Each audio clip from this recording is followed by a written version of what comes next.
Hi everyone, here we've got Samsung Galaxy S10 Lite, and let me share with you how to change date and time on this device. So first of all, let's enter the settings, and now we have to scroll down to actually very bottom and tap on General Management.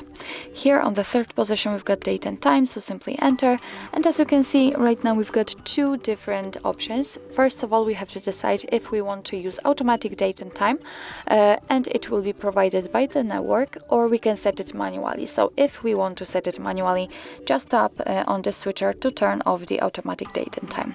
And as you can see right now, we can manually choose the time, date and the time zone. So let me tap on time, and by swiping choose the time you want to set. So I will pick, for example, this one. Remember to tap on done. As you can see, it immediately changes on the status bar.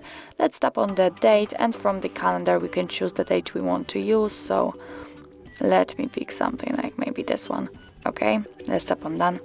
The same situation with the time zone, just tap on it. Here let's tap on the region, and we've just been transferred to the full list of all available regions from which we can choose. So let me pick this one, for example. And as you can see, here we can also choose two different regions, so let me pick this one. And be aware that after changing the time zone, the time will also change according to it.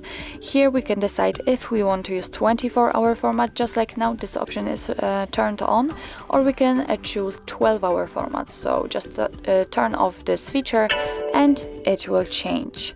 So actually this is it. This is how to customize the date and time, and obviously you can go back to all previous settings. Just tap on the switcher to use 24-hour format, and this to use automatic date and time. So actually that's all. This is how to manage, how to customize the date and time in your Samsung Galaxy S10 Lite. Thank you so much for watching. I hope that this video was helpful, and if it was, please hit the subscribe button and leave the thumbs up.